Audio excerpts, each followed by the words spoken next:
Sammy lived in a hollow where order had long since surrendered.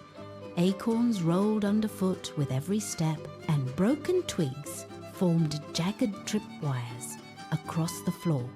It was a space defined by debris. His mother stood at the threshold, pointed a steady claw at the pile, and spoke. "Sammy, tidy your space, or your life will remain a jumble." He did not wait for the lecture to finish.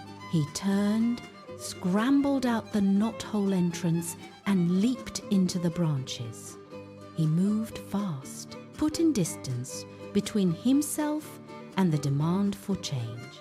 He hit the forest floor and sprinted until the sound of the stream drowned out the echo of her voice. Near the bank, where the moss grew thick and damp, a flash of metallic light caught his eye.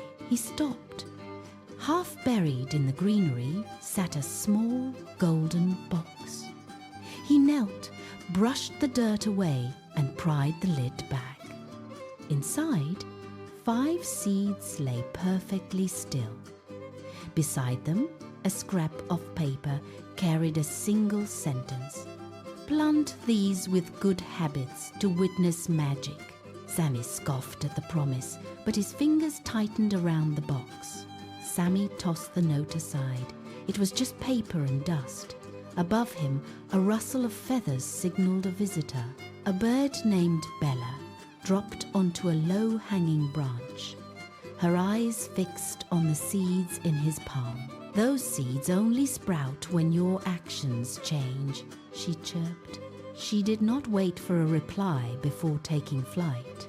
Sammy stared at the first seed. He felt the weight of the box in his hand.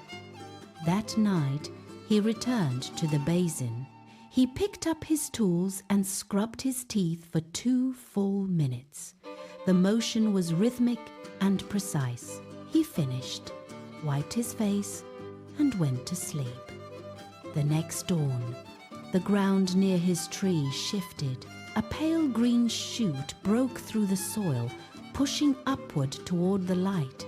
Sammy stood over it, wide-eyed. He turned back to the hollow. He looked at the scattered acorns and the broken twigs. He started with the floor. He gathered every toy, every stray acorn, and placed them into woven baskets. He worked until the wood surface was clear.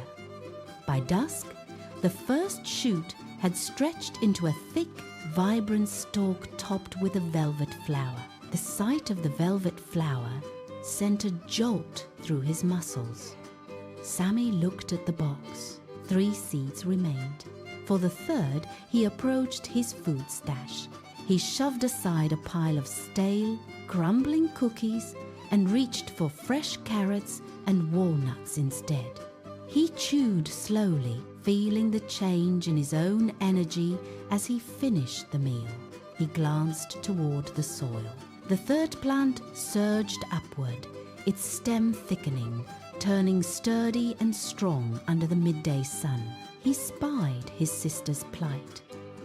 A high branch her struggle, bracing her feet until she reached the safety of the limb. He sought out the elder squirrels near the hollow and listened to their advice without interrupting, offering a nod of thanks before walking away. As he turned back to the garden, he saw the 4th seed react. Blue, sparkling petals unfurled from the 4th stem, catching the light in ways that seemed to vibrate. The plant was no longer just a shoot, it was a structure of color and strength. He stepped closer, watching the blue petals quiver as if breathing. The garden had become a living map of his own discipline. 1 seed remained in the box. The sun dipped below the forest line, painting the sky in deep purples. Sammy looked at his bed. Usually he would pace the branches until midnight, but he forced himself to lie down. He drew a leaf blanket over his shoulders, closed his eyes, and kept them shut until the world went dark.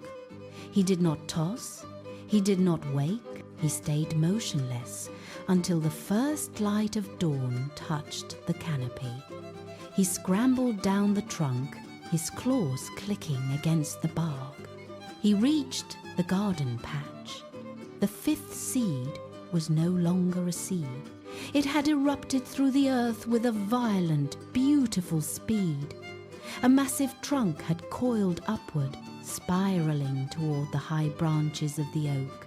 It was laden with heavy, golden fruit that pulsed with a soft, steady rhythm.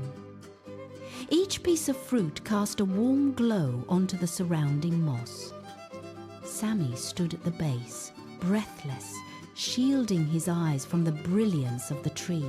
The air around the branches hummed. Bella alighted, wings tucked, garden complete.